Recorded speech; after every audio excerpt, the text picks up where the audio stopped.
Koongireesiin Federaalawaa Oromoo sirni bulchiinsa hundaa ammate akka hundeeffamu gaafate.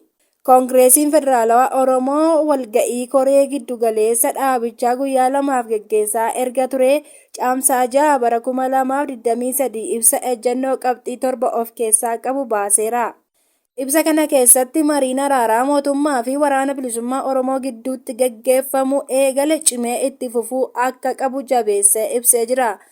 Marii geggeeffamaa jiru kana akka deeggarus hubachiise. Walwaraansa mootummaa fi waraana bilisummaa Oromoo gidduu jiru bu'uurri isaa wal dhabdee siyaasaati kan jedhe Koongireesiin Federaalawaa Oromoo marii kan ta'uu qabu dhimmoota walxaxoo siyaasa uummata Oromoo ilaallatan irratti humnoota siyaasa Oromoo irraa afaan hirmaachisuu akka qabu hubatamuun barbaachisaadha jedheera.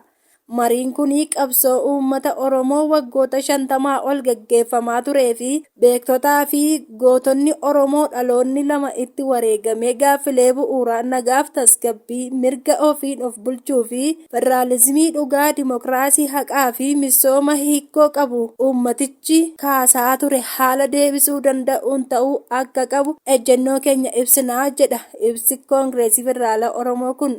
Koongireesiin Federaalawaa Oromoo ibsa kanaan sirni bulchiinsa hooggansaa fi jaarmiyaalee siyaasaa hunda hirmaachisuu uumamuun barbaachisaa akka ta'e hubachiiseera.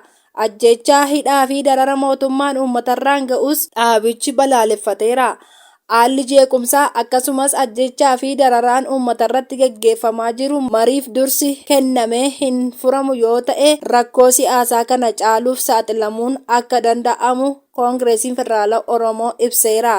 Gama biraatiin dhaabichi malaammaltummaa bifa sirnawaa fakkaatuun karaa mootummaa raawwatamaa jiru irratti yaada kenneen daldalli seeraan alaa kaabinoota mootummaatiin wal qabatee jiru akka dhaabbatu, investimentiin albuudaa haala faalamaa naannoo to'atuu fi uummata fayyadamaa taasisuun akka hojjetamu, uggurri seeraan alaa oomishaalee qonnaarraa ka'ame akka kaafamu gaafatee jira.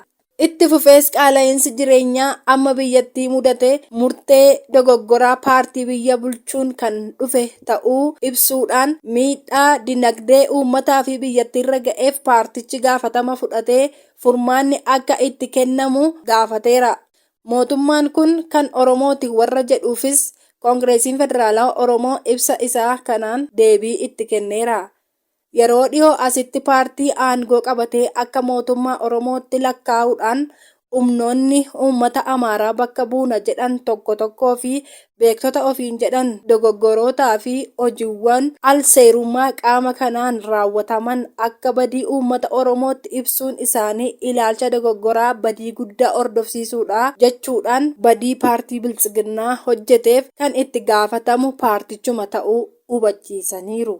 Adda Bilisummaa Oromoo waggaa 2 dura mootummaa ce'umsa biyyoolessaa naannoo Oromiyaa labsee turuun ni yaadatama. Waraanni Bilisummaa Oromoos marii araaraa tibbanaa irratti mootummaan ce'umsaa akka hundeeffamu gaafateera. Oduu wayita'aaf haqarratti kan hundaa'e argachuuf yuutuubii keenya Daandii Waaroo sabiskiraayib sheer gochuudhaan nu hordofaa. Galatoomaa.